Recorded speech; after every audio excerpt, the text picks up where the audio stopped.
first things first. I am on Riverside today, and they don't have overlays. So that's my first critique for Riverside is that they don't have the overlay option. For anybody who's watched my past things about live streaming, I am such a fan of starting and ending streams smoothly with overlays. The other huge thing about that is that I love a good overlay for when you have tech problems while live. So I feel a little nervous today in the Riverside studio without that option. So, like you saw before, um, we do have an option for playing videos in the studio. Just not that stagnant overlay to kind of buy yourself some time if you're having tech difficulties or difficulties connecting. For me personally, I love to put the intro overlay up, hit go live, and then I check on my phone or on my computer that it's connected properly to my streaming destination. So if you are here with me live, please let me know in the comments if you're seeing and hearing everything okay, because I usually like to go over there before I hit that intro video to make sure things have connected. But Riverside, that's my first critique, my first number one thing that I'm feeling a little um, on my cons list, I guess, would be that there's no option for those stagnant overlays that lay over the video. So, welcome. I am Shelby, and I help other people go live on LinkedIn, and I also go live on LinkedIn about once a month. Um, I love live streaming. I think it's a wonderful way to, sorry, my daughter is not taking her nap, it sounds like. I love live streaming because it is a wonderful way to produce content without having a ton of editing or overthinking involved. And so I love helping people create this kind of content. And then I personally love to play around with different softwares. So I have tried Restream, StreamYard, and Riverside. So StreamYard is the one that most people know me for. I have a LinkedIn Learning course all about StreamYard, but I've also played around with Restream and now Riverside. So those of you who may not know, Riverside is used primarily as a podcast recording platform. And they just recently integrated a live streaming option, which is very exciting. And I have high hopes that as the live streaming piece is kind of like a newer feature, that maybe we can get overlays. Riverside. Maybe we can get some overlays. Honestly, I don't have a whole lot of other critiques about it. I'm going to share a couple. I'm going to share what I love about it. And then if y'all are interested, I can take you into like a screen share and show the differences between Riverside and StreamYard. So, first and foremost, I would say Riverside is superior when it comes to repurposing the content. So they have figured out the podcasting space. Like 100%, almost everybody that I know that has a successful podcast either uses Riverside or knows Riverside because this is a very common platform for people to record podcasts. There's options to record just audio, there's options to record audio video. You can do more or less. I accidentally turned on the fuzzy thing on here, which I admittedly, I was like in this studio playing around this morning for about an hour. Fridays are my try out new tools day, and you have to kind of go live in order to test out live tools, which is always a little nerve-wracking. I was talking to somebody recently about how because I live stream for work, most of my professional mistakes are live in front of audiences, and I prefer to make those mistakes in front of my 2,000 followers on LinkedIn versus my clients who have 100,000 followers.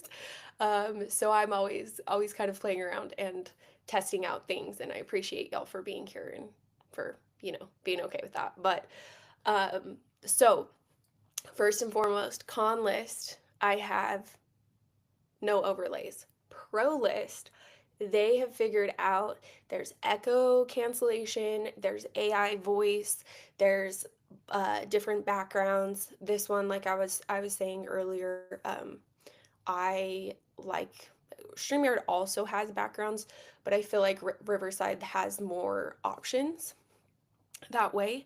The number one thing that I'm like pretty excited about with Riverside, I guess I can't say it's the number one, but it's one of them, is they have a script option and a teleprompter option. So I doubt y'all can see right now. I hit this button here that kind of gets me like a little script that pops up above my screen. So it has like notes, things that I want to make sure I hit in this live stream. So for me, it says like overlays, editing studio, producer mode. Those are like the things that I want to hit and talk with y'all about today. And then it has teleprompter, which, yes, like you're thinking, lays over the video and kind of like runs through it. You can adjust the speed, you can start and pause it, that kind of thing, which I think is a wonderful, wonderful feature. Um, in StreamYard or Restream has an area for notes that I really like on like the right hand corner.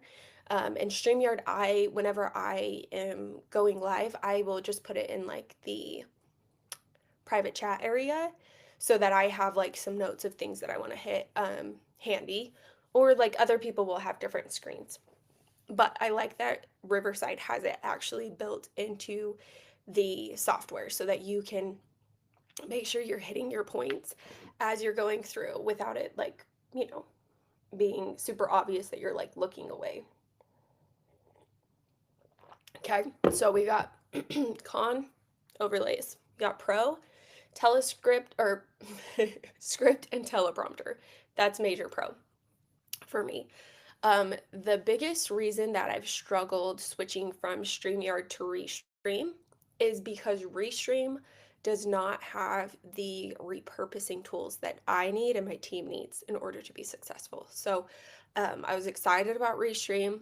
There's still some things that I super love about it. If it would be helpful, I can totally do like Restream pros and cons, StreamYard pros and cons, Riverside's pros and cons, that kind of thing. Um, but Restream does not have the tools that I need for my team to repurpose videos and to like pull. A lot of times my team will take live streams and we will make like carousels or graphics or something. And what I loved about StreamYard is it would give me a transcript. When going live on Restream, it would be like we would have to download the Restream video, put it into some sort of like Otter AI or something to give us the transcript, and then take it from there to create like our carousels or our timestamps or things like that. Riverside, on the other hand, has built-in show note generator. For me, that's like, that would make my life so much easier. Like, if you're posting to YouTube specifically, having timestamps and show notes in your descriptions is huge for getting found in the algorithm of, the world, the life. Um, so the fact that the AI generate those would be huge. I'm curious to see how well that's done and how much, like, obviously there's going to be editing, even using other platforms. One of the AIs that I'm using right now to try to help with that is called Cast Magic, CAST Magic. But I like it for a lot of reasons, but it would be really nice if it was in the platform, like in Riverside. I love that idea. And then I still edit a ton, like with any AI, and anyone who's played around with AI knows that like it's like the very rough draft. And honestly, sometimes those show notes will block me from like what like I wanted to go a certain direction, and then I'll see like what it's auto generated, and I'll be like, it'll kind of like mess with like where I was thinking. Um, so that being said, I'm curious to see how well Riverside does on those show notes and timestamps. I'm gonna do that after I'm live. If any of you see this and want to see what those actually like raw like ended up with this, I'm so willing to share. And then I'm probably going to edit it and put it into like at least my YouTube caption. So, show notes being generated is huge. It also has the option to um, record or record, yes, but edit videos very, very similar to Descript. So, Descript, Descript. I could put it in the lower third. Here, let me just add Descript. Descript is a video editing platform that I love. Um, and I've really tried to like figure out and play around with. But oh, that was cool. It like disappeared. I didn't do that. It like has an option for it to like come on and then disappear after 10 seconds. So, anyways, Descript is very cool because you can edit your videos based on text, which you like will highlight the portion of the text that you want to remove. Maybe you say maybe like me, you might ramble a little bit and you want to remove parts of that for your edited video. That's how their like editing tool is set up, which for me when I got in there I was like, ooh, Riverside, you might win me over from StreamYard because of that one thing. Because editing in Riverside is very similar to Descript, and if I can do it all in one space, I'm sold. Like, I'm excited about that. They also have like media built in where you can add like stock videos, stock photos, the track splits, so you can edit like different tracks or whatever. Um, so the editing tool is pretty wild in Riverside, and it's very high tech, but like user friendly. But I would say if maybe you're newer to starting to live stream, I would probably still recommend StreamYard. If you're first getting into the like going live and then repurposing the content, I would recommend StreamYard. If you have been using StreamYard or Restream and you're frustrated or there's certain features that just aren't doing it for you, I might recommend Riverside.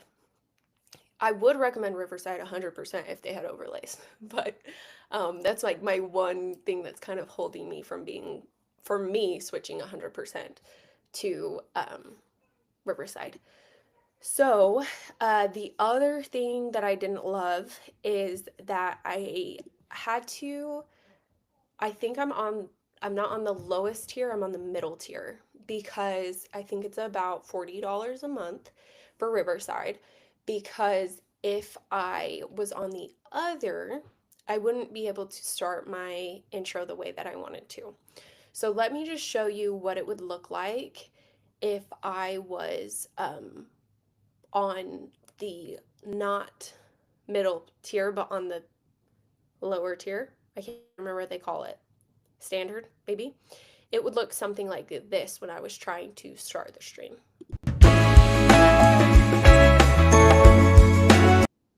So I would be right here as it ends. Which was why I ultimately this morning, as I was playing around, because I did that last week when I was like trying to set this up, I was like, surely there's a way to have the video play the whole screen without me on the side. There is, but that's the second tier. So that would be another con. So let me go back to my script and make sure that I've hit some of the things that I'm talking about. Overlays, the editing studio, and then just a reminder that Riverside has always been like a podcast recording first, live streaming tool second. Whereas StreamYard has mostly been like, because it's StreamYard, they like mostly have been focused on live streaming. Um, Spicy little take on that. I was with one of the first ones to join StreamYard back in 2020. Well, I mean, relatively early into StreamYard. And I really enjoyed the founder who founded StreamYard. And he was very thoughtful. He did a lot of live streams to answer questions for the audience, for his like users, and with very quick support team. That has since changed. There's been an merger, acquisition, something, and the support and the team behind StreamYard has kind of disappointed me in the past yearish, so 6 months to a year. So that's why I'm exploring these other tools, because I kind of see the writing on the wall is just that, like, I'm not feeling as a user of StreamYard, I'm no longer feeling like they are super invested in us. I'm not trying to say nothing rude. I'm just trying to tell you how my feelings are. Um, and I'm hoping what that is just like a rough transition period, and that they will kind of be back with us, kind of thing. Um, I, uh, yeah, I still am a StreamYard user. I still have lots of clients who use it, but I personally want to be more well versed on other tools in case it comes to a point where StreamYard's no longer a good fit for me and the stuff that I'm doing, the kind of work that I'm doing. So that's why I have heavily like dove in every Friday. I'm looking at different tools. Like I mentioned, Restream is one. One of my clients has let me kind of play around with that. I will say, if we want to have a Restream conversation again, I can go back and share some like whoopsies that I've done with Restream now that I have more live streams under my belt with that platform. Riverside, this is my first official live. I have uploaded recordings, I have edited recordings, I have played around with it as much as I can on the like not officially live situation. Um, but I'm not gonna lie, I really, really like it. I'm really enjoying it. And I think that if like a couple of things were different, I would be singing, like telling everybody to switch to Riverside. So I'm gonna definitely keep an eye on it. I'm going to continue to be a customer of Riverside. And I'm probably gonna record content in it for maybe my pre-recorded videos, but I'm not quite sure I'm ready to make the official jump for the live streaming. Um, Last thing that I will mention though is there is a producer option on Riverside. So somebody can join as a producer versus as a guest or as a host. I'm interested to see what that looks like. If there's anybody who wants to be a guinea pig and let me be producer, just message me. we can we can do that. I might I'm definitely going to recruit somebody on my team to do that producer side so that they can kind of tell me what it looks like. But I am interested to see what the difference is between joining as host and joining as producer. Like what different bells and whistles you have as a producer versus a host. Um, Let me see. Last thing, branding. I think we went over that. They still have like the brand colors. They have these different styles that you can do for like the name or the lower third right here. Again, like it looks very, um, I don't get to do all the cute things that I like to do with StreamYard with having like the backgrounds the way that I like. But you are able to upload different media. There's some fun like clapping, cheering, drum roll situations. I can let's see if it'll let me do it. And it is kind of fun because some of them you can do like a preview before you actually have it live. So can, so this will let me like preview it, maybe, and then so it has like some fun features like that. Um, yeah, so let me know as you play around with Riverside, what you think about it. I'm gonna do a bunch of repurposing of this live stream to play around with the editing tool, but so far so good. I would give Riverside probably like 8 out of 10, I would say. That's where I'm at. I'm like almost a super fan, not quite. 8 out of 10. A couple things that I would like different, but I'm very excited about the possibility for it. So I'm just going to keep an eye on it because, like I mentioned, the streaming tool is fairly new, but they have it down when it comes to podcast producing and editing and that kind of thing. So thank you for being here, for listening. I am going to do my best to end this smoothly because, like I mentioned, there's no overlay. Like, I like to end things smoothly, but there is a video. So if you are somebody who has like an intro outro video already, perfect tool. Like, it'll be just fine for you. But if you're like me and you like to kind of make sure things connect or have like a backup option if you have streaming issues and want that overlay up, that's my one critique. So, well, yeah. Anyways, thank you so much. And I will see you next month.